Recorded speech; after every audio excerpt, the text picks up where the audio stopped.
کچھ لوگ کہتے ہیں کہ اناف کے مسلک میں رفع دین نہ کر کے رسول اللہ کی نافرمانی کرتے ہیں، اس مسئلے پہ رہنمائی فرمائیں۔ یعنی حضور پاک کی نافرمانی ہے رفع دین نہ کرنا؟ اگر حضور کا فرمان دکھا دو کہ حضور نے فرمایا اور رفع دین کرو، میں 1,00,000 روپیہ نقد انعام دوں گا تمہیں۔ فرمان تم دکھا دو، ارفعوا ایدیکم، حضور نے ہمیں حکم دے کر فرمایا رفع دین کرو۔ تو کبھی فرمان نہیں دکھا سکتا کرنے کا، میں فرمان دکھا سکتا ہوں چھوڑنے کا۔ صحیح مسلم جلد نمبر 1 صفحہ نمبر 181 کتاب الصلاۃ، حضرت جابر ابن سمرہ فرماتے ہیں خرج رسول اللہ صلی اللہ علیہ وسلم وکنا صلینا، حضور پاک تشریف لائے، ہم نماز پڑھ رہے تھے، حضور پاک نے فرمایا مالی اراکم رافعی ایدیکم کانہا اذناب خیل شمس اسکنوا فی الصلاۃ، کہا یہ تم شریر گھوڑوں کی طرح دم ہلا رہے ہو، نماز میں رفع دین نہ کرنا، سکون سے نماز پڑھنا۔ یہ پیغمبر کی صحیح حدیث ہے، صحیح مسلم ہے، جلد اول ہے، صفحہ 181 ہے، کتاب الصلاۃ ہے۔ کہتے ہیں اس حدیث پاک کی اگلی حدیث ہے کہ وہ سلام مراد ہے، تو میں نے کہا اگلی حدیث کا مسئلہ اور ہے، یہ حدیث میں سلام کا لفظ نہیں ہے۔ ہم کہہ رہے ہیں قرآن میں لکھا ہے ایاک نعبد و ایاک نستعین، یہ کہتے ہیں نہیں جی وہ سلطان باؤ نے تو کہا ہے سن فریاد پیرا دیا پیرا، یعنی ہم آیت پڑھ رہے ہیں اور یہ آگے شعر پڑھ رہے ہوتے ہیں، ہم حدیث پڑھ رہے ہوتے ہیں، یہ کہانیاں اور واقعات سنا رہے ہوتے ہیں۔ اے پھر کیوں کیا جاندہ جی، اور اے پھر کیوں کیا جاندہ، وہ ہوندے ہی کدھر ہی نہیں ہے۔ ہم رفع الیدین کی حدیثیں بیان کر رہے ہوتے ہیں، یہ کہتے ہیں جی وہ اے پھر کیوں کیا جاندہ ہے کہ وہ بت رکھ کے آندے سن، وہ سرکار کو پتہ نہیں، سانو نہیں پتہ کیوں کیا جاندہ ہے، اور بیان کرنے والے بھی ان ناسکے نے۔ جب سے ہم نے کہا کہ کوئی جھوٹی حدیث ہی سنا دیں، ضعیف چھوڑ دیں، جھوٹی حدیث کسی کتاب میں لکھی ہو، یعنی انگوٹھے چومنے والی جھوٹی حدیثیں ہیں لیکن کہیں لکھی ہوئی ہے موضوعات شریف میں، وہ گھڑی ہوئی حدیثوں کے اوپر جو کتاب لکھی ہے نا، ابن جوزی نے بھی لکھی، ملا علی قاری نے بھی لکھی، اور لوگوں نے بھی، کہ بڑی بڑی گھڑی ہوئی حدیثیں کون سی ہیں، لیکن یہ بغلوں میں بت رکھنے والی تو کوئی گھڑی ہوئی حدیث بھی نہیں ہے، اور پبلک کے اندر مشہور ہے۔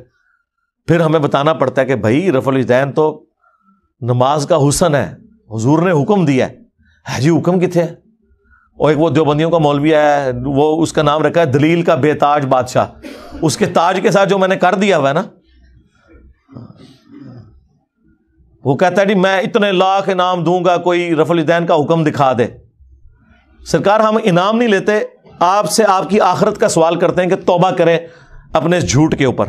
ہم دکھاتے ہیں رفع الیدین کا حکم بخاری مسلم سے، لیکن پہلے آپ بات کو سمجھیں، یہ ایک مقدمہ ہے۔ صحیح بخاری اور مسلم کی متفقن علیہ حدیث ہے، نبی علیہ السلام نے فرمایا اللہ نے مجھے جوامع کلمات کے ساتھ بھیجا ہے، میں بات مختصر کرتا ہوں اور مفہوم گہرا۔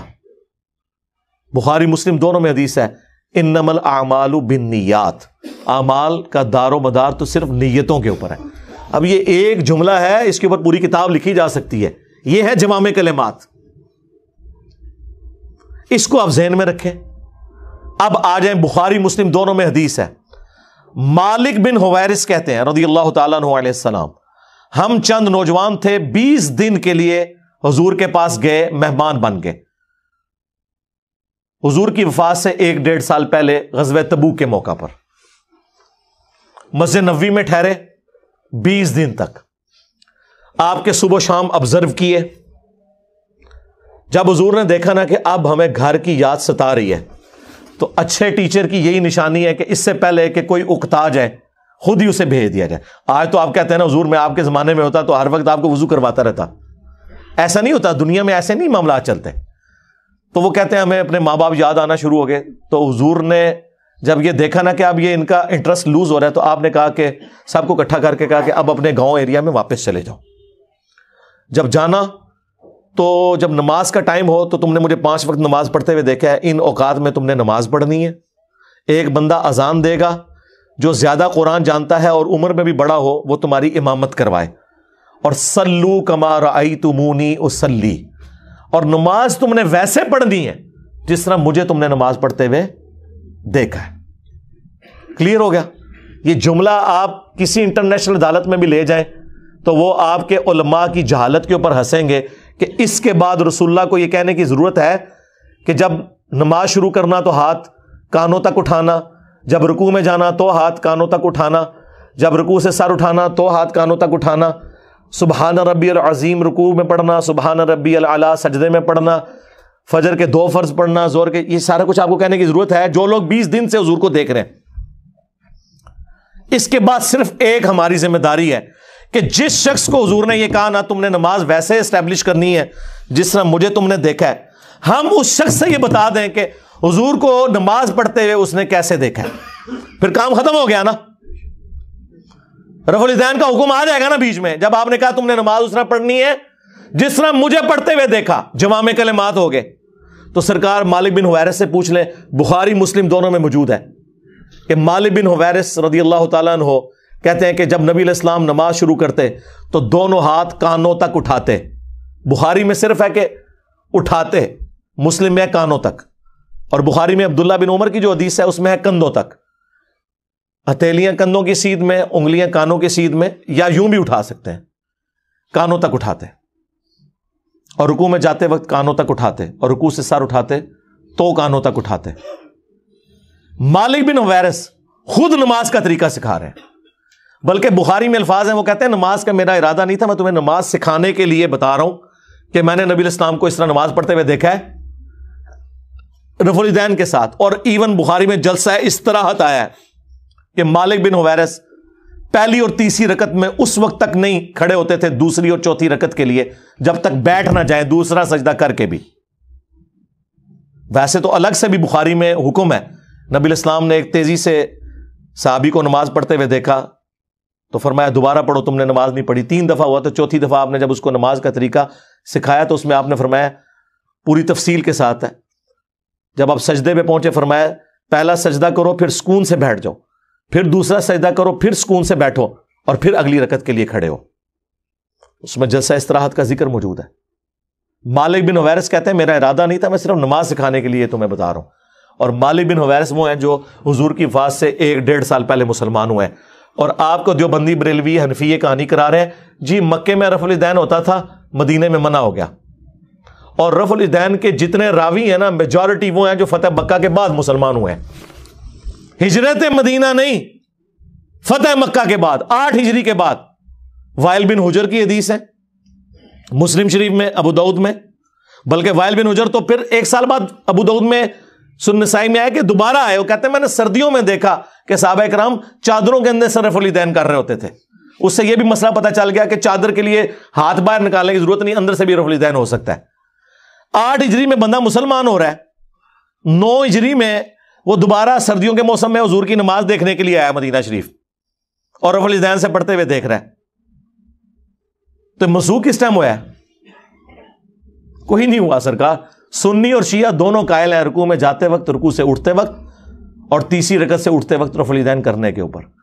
یہ دلیل کے بے تاج بادشاہ جو ہے نا، ان کے تاج کی حقیقت یہ ہے جو میں آپ کو بتا رہا ہوں، یہ لوگوں کا علمی لیول ہے۔ جی رفع الیدین کا حکم دکھائیں، جی دکھا دیا۔ اب آپ کے پاس قیامت تک ٹائم ہے کہ آپ نے بتانا ہے کہ مالک بن حویرث نے یہ جو نعوذ باللہ غلط نماز سکھائی، کب انہوں نے توبہ کی یہ غلط نماز سکھانے سے،